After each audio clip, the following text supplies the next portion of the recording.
Hi folks, Canadian Prepper here. So today I want to talk a bit about playing the victim and how this is the downfall of many a man.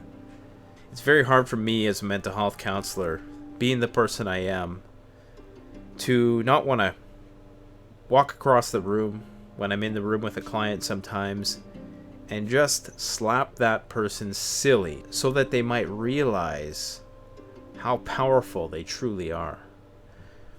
We have a capacity as human beings to endure great hardship, more so than any other animal. Animals can endure physical hardship much better than human beings.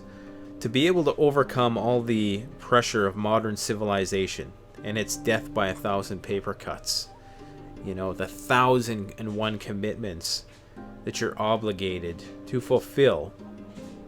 In order to do that, it takes a lot of resolve. It takes a lot of resilience. And people don't give themselves enough credit. But what I see more often than not, it doesn't matter what community, whether it's the prepping community, the trending feed community, it's this playing the victim and blaming people. As soon as something goes wrong in somebody's life, they want to blame somebody else for the problem. I'm by no means a master of this. I still suffer from it. I struggle to not succumb to playing the victim. It's very hard. It's very hard to think there's not somebody behind the curtain trying to keep you down, when the reality might be, yes, it may be that you haven't gotten your big break in whatever it is you're trying to do in life. That doesn't necessarily mean there's a conspiracy against you. That just means that you got to keep fighting no matter what the cost. You may have lost somebody special in your life. You may have been through a hard relationship, but you need to fight through it, because on the other side of that struggle, on the other side of that pain, there is a happiness which is greater than your highest of highs that you could experience right now. I gotta say that again. Beyond the pain, beyond the depression, if you can persevere through whatever hard times you're going through, and this is a survival lesson as much as it is a life skills lesson. If you can persevere, there's going to be a happy experience that you've never experienced before. And when you find yourself in a shitty situation, you need to first understand that you're going to die someday. Every single person on this planet is absolutely, without a doubt, going to the exact same place, and that is 6 feet under the earth. The second thing you need to realize is that your reality is by and large subjective. Maybe you're going through a rough breakup in your life. And I know some people are going to say, "Oh, Nate, you have it great. It's easy to speak from this from a place of strength and from a place of having it together." But I can tell you, I've never had it together in my life. In fact, my life has been a constant struggle. I could have easily blamed the situation from which I emerged, one which was from poverty, from a household of abuse, to living in foster homes, to a life of crime as a youth, just being around bad influences. I could attribute it to the fact that I'm a visible minority. I could have made all kinds of excuses to get drugged out and to whine away and piss away my life, but I didn't. There was something that burned inside of me. I don't know what it was. I sincerely have no idea why I'm here talking to you today, because I shouldn't be. Statistically, I should not be. I should not have put myself through university. My parents were not cut from an exceptionally intellectual or prestigious cloth. Both were laymen who perhaps aspired to get some post-secondary education but didn't succeed. Yet somehow out of all of this, I was able to succeed. I was able to get where I am today, which is in basically a middle-class lifestyle. So I came from abject poverty. When I say abject poverty, I mean nothing to eat as a child in a first world country for days on end.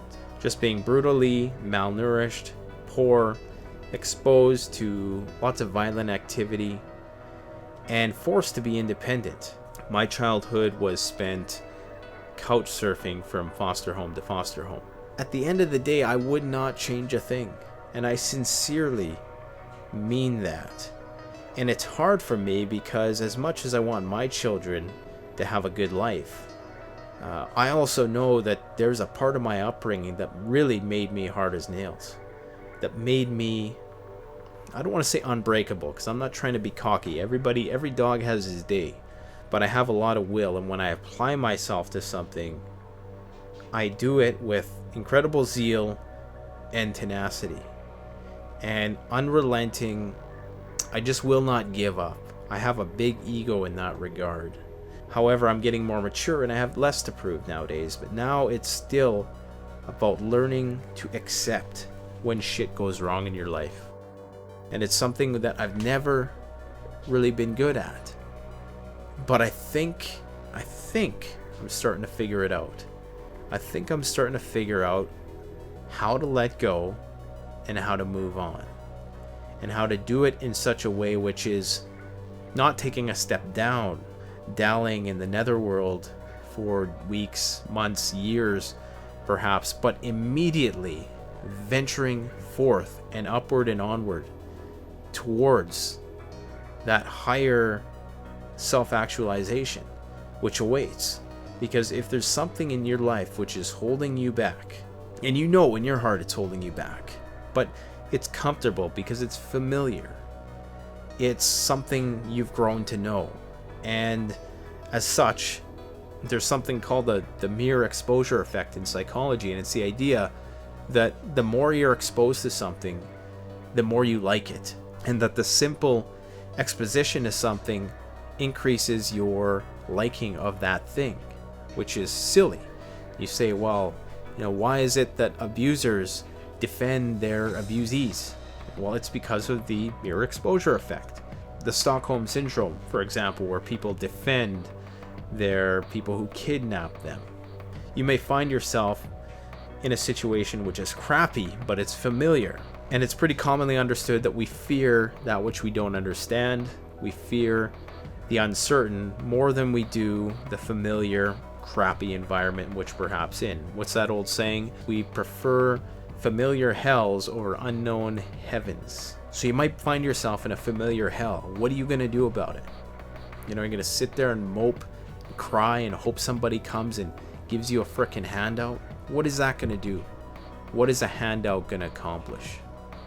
It's going to, maybe give you a step in the right direction for a short period of time, but you're not going to learn anything from it.